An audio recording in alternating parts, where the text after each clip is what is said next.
Hello दोस्तों, हम आज आपको बताएंगे सॉइलिंग के बारे में। सॉइलिंग जैसे कि बॉडी पे आपको देखते हैं सॉइलिंग आ जाती है, जिसे हम पेडल एडिमा भी कहते हैं। अपनी मेडिकल टर्मिनोलॉजी में पेडल एडिमा कहा जाता है।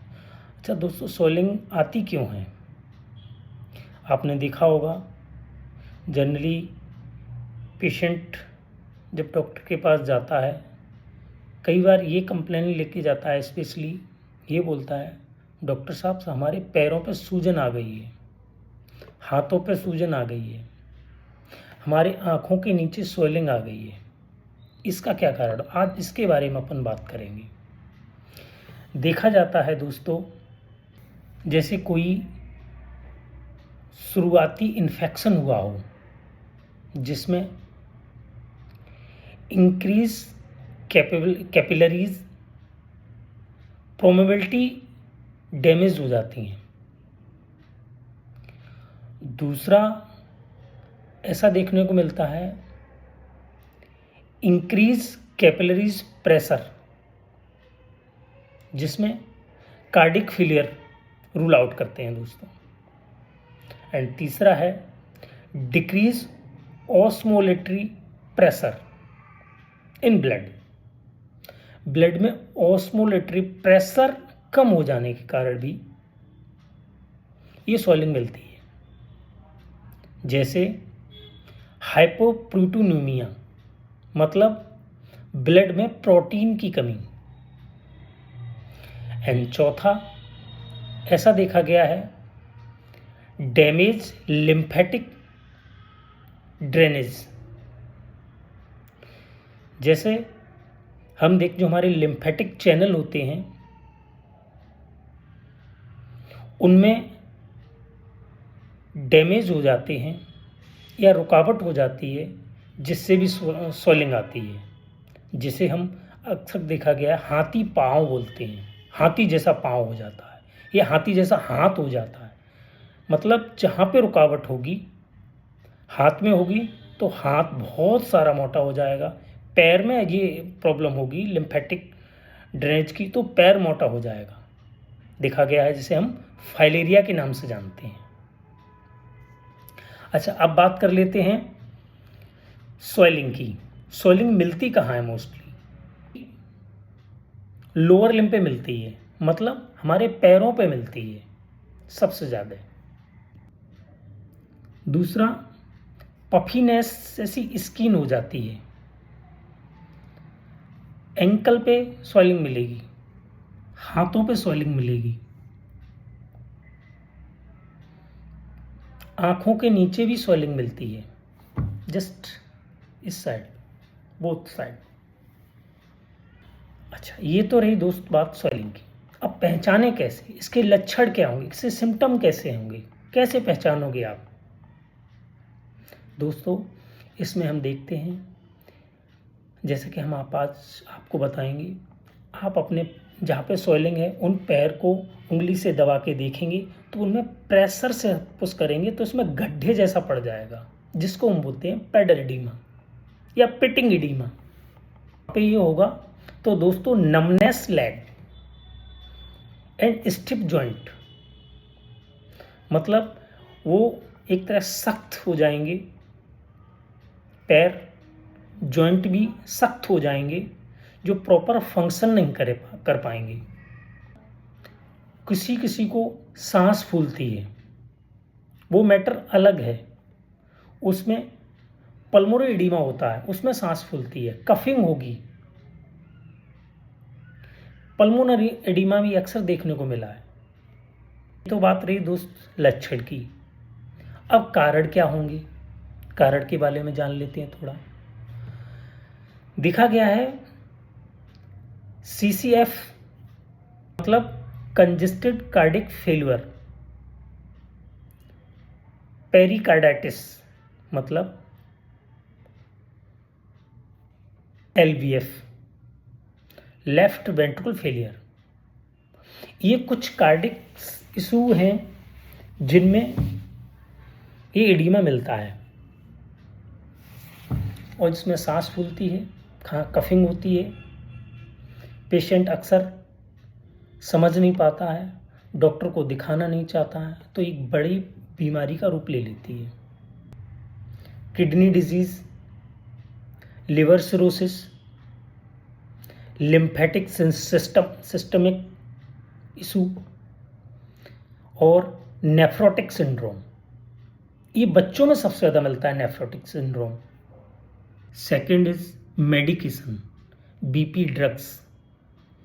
बीपी, जो पेशेंट बीपी की दवाई खाते हैं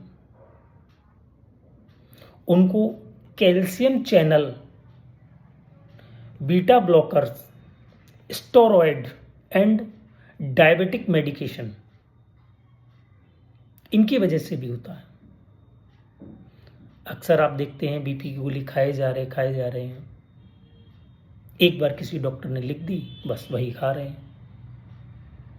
हमें प्रॉपर डॉक्टर को दिखाना चाहिए, डॉक्टर से सलाह लेनी चाहिए। भाई आज से 1 साल पहले आपने हमारी ये दवा स्टार्ट की थी, अब भी बीपी बढ़ रहा है। उसके बाद डॉक्टर फिर आपका हेल्थ चेकअप के अनुसार आपको दूसरी मेडिसिन प्रिस्क्राइब करेगा या वही चलानी। ये डॉक्टर के ऊपर डिपेंड करता है।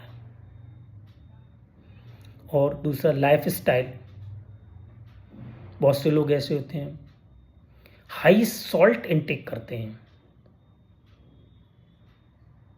और बहुत से लोग प्रोलॉन्ग स्टैंडिंग करते हैं, जैसे ट्रैफिक पुलिस,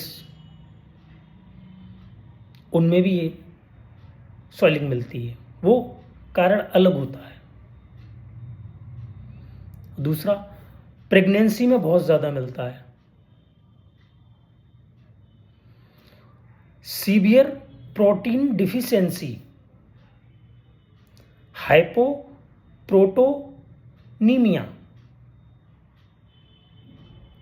देखा जाता है। दोस्तों, प्रेगनेंसी के दौरान बहुत सी महिलाएं माल न्यूट्रिशन का शिकार हो जाती हैं।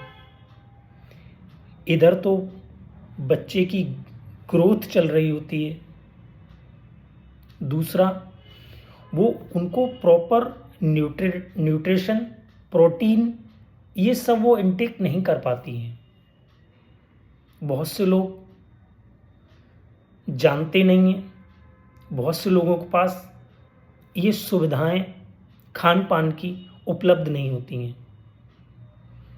हालांकि गवर्नमेंट इस चीज़ की सारी फैसिलिटी को मुहैया करा रही है, बट बहुत से लोग इस सुविधा का लाभ उठाना नहीं चाहती।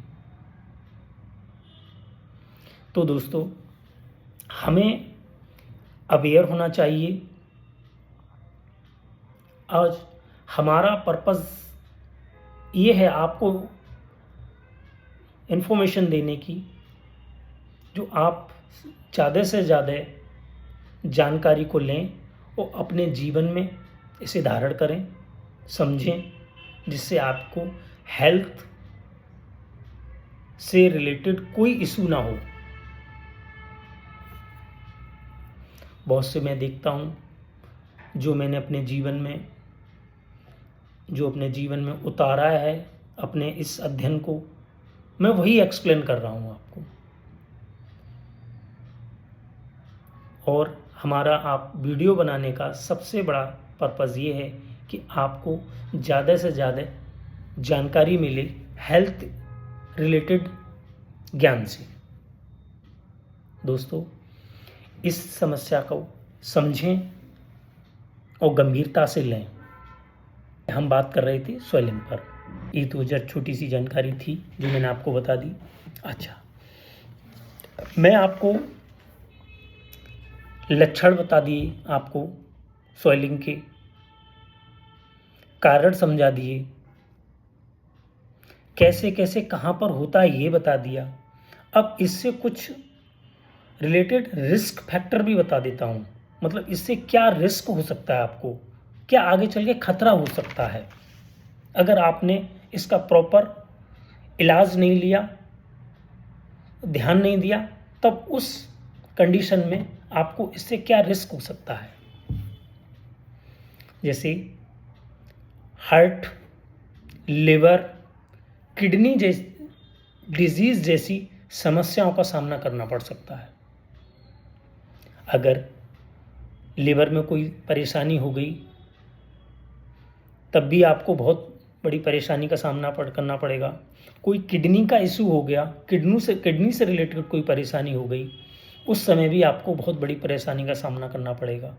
तमाम तरह की चीज़ें होती हैं, डायलिसिस, इस डॉक्टर के पास जाना है, फिर पता चलता है उसकी दवाई खानी है, उससे आराम नहीं मिला, बीपी बढ़ गया है, तमाम तरह की समस्या होती है। तो हमारा कहने का मतलब, आप छोटी सी परेशानी हुई है उसी को पकड़ लो, उसको वहीं दबा लो, निकलने मत दो हाथ से। मतलब छोटी सी बीमारी हुई है, हमें तुरंत अपने डॉक्टर के पास जाएं, डॉक्टर से सलाह लें, जैसा डॉक्टर हमें गाइड करें, जो हमें जैसा खान पान बताएं उस तरह से हमें खाना पीना है, जैसे वो दवाई दें वो दवाई खानी है। पहचानेगा कौन? अच्छा, इसको पहचाने कौन? ये स्वेलिंग मतलब इडीमा है, पिटिंग इडीमा है। डायग्नोज कैसे करेंगे? तो कोई ऐसा इशू नहीं है दोस्तों, इस चीज़ को डॉक्टर पे छोड़ दीजिए। आप डॉक्टर के पास जाएंगे, डॉक्टर टॉपिकली बेस्ड, मतलब आपको फिजिकल एग्जामिनेशन करके देखेगा डॉक्टर, और वो बताएगा आपको कि आपको एडिमा है और किस टाइप का एडिमा है और क्या परेशानी है, उसकी आप दवाई देगा, आप दवाई लीजिए, आराम मिलेगा।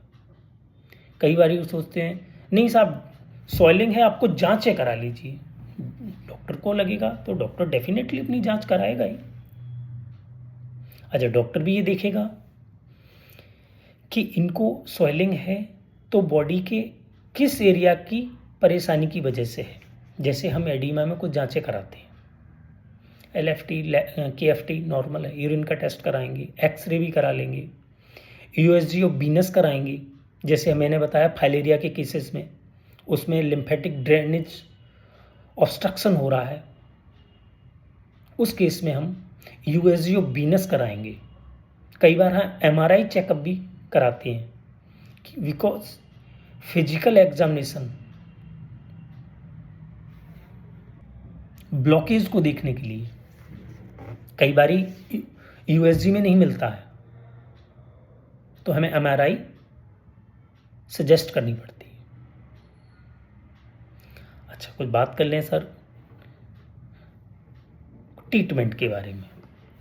जैसा कि मैं फ़ोन पे ट्रीटमेंट नहीं बताता हूँ अपनी वीडियो में, नहीं तो डॉक्टर इंसान खुद ही डॉक्टर समझ के खुद ही दवाइयाँ ले लेता है। फिर भी थोड़ी सी जानकारी के लिए मैं आपको कुछ ट्रीटमेंट के बारे में बताऊंगा। बाकी प्रॉब्लम होने पे अपने डॉक्टर से ही सलाह लें। सबसे पहले तो दोस्त कहना चाहूँगा कि आप अपनी लाइफ स्टाइल को चेंज करें। कुछ नहीं करना है, लो सॉल्ट डाइट लें, सॉल्ट नहीं लेना, नमक ज़्यादा मात्रा में हमें नहीं खाना है, नमक कम से कम खाएं, और पैरों के नीचे तकिया लगा के थोड़ा सा पैरों को ऊंचा करके सोना चाहें सो सकते हैं, कोई दिक्कत नहीं है। दूसरा, मेडिकेशन की बात करें तो दोस्तों मेडिसिन डॉक्टर ज़्यादातर डाययूरेटिक का सपोर्ट यूज़ करते हैं।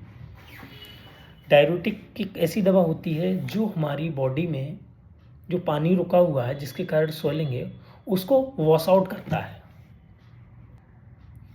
पानी को बाहर निकालता है, यूँ कहें रिमूव ऑफ एक्सेसिव फ्लूइड को, जो हमारी इंट्रास्टिशियल सेल्स में जो पानी भर गया था उसको पानी को बाहर निकालता है। जैसा आपने देखा हो हमारे आपके घरों में वॉशिंग मशीन है, कपड़े को वो अच्छे से धुलते हैं, फिर हम क्या करते हैं पानी नली के द्वारा खुद ही ड्रेनेज हो जाता है, बाहर निकल जाता है। मेडिकली केयर से जिनको परेशानी पहले से है हार्ट की या डिजीज़ की या किडनी की, उनको तो बहुत ही ज़्यादा आवश्यक हो जाता है वो ट्रीटिंग अंडरलाइन